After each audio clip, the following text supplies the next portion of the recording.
My husband apparently had some issues prior to me being aware of it for about a year. On and off, he would notice weaknesses here and there in his wrist or his hands. But he was an athlete, an NCAA 2 basketball player, has arthritis throughout his whole body, so at 45 years old, it was not anything he thought differently. I was at my friend's house one night and I was telling her, I was like, yeah, my dad, he can't do things, he's getting slower, his talking's getting slower, he can't lift things, like we have to help him walk sometimes. And I was talking to her mom and she's like, it sounds like it's Lou Gehrig's disease. And I was like, definitely isn't that, like he's probably just getting old. September 2009, he went to a neurologist. The neurologist ran a whole bunch of tests and told my husband that he had a feeling that it was ALS, which is Lou Gehrig's disease.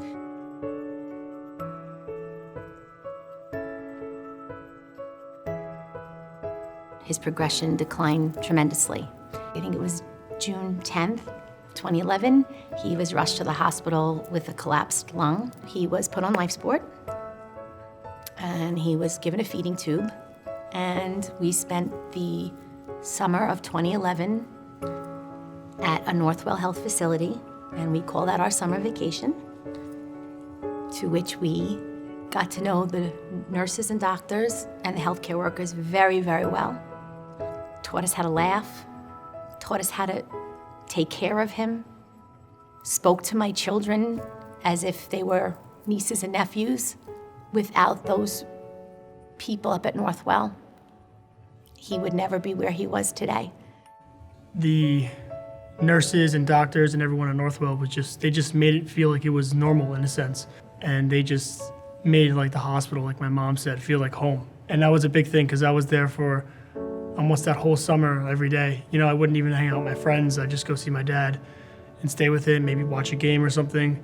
And a lot of the nurses taught me how to not only like treat other people, but how to like almost live your life and how to take on challenges, because they made it feel like, oh, I'm not going to the hospital, I'm just going to see my dad. It wasn't that, you know, a burden or anything.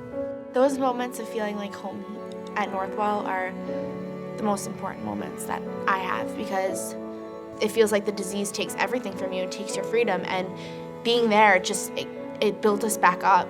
It just gave us the security and the home that we needed, and it changed all of us, not just as a family, but individually. It all gave us our confidence, it gave us our control back, and that's what we needed. We let the disease take control, and they helped us to get it back.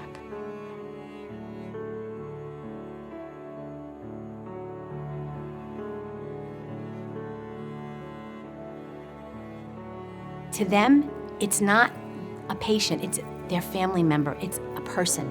And they themselves treated him that way, which made me understand that that's how he needs to be treated wherever he goes. He was not a patient, he was not ALS, it wasn't the disease that defined him. They knew him for how I knew him, from how my children knew him, from how our family knew him, for the person that he is. And the disease was secondary. That's my story.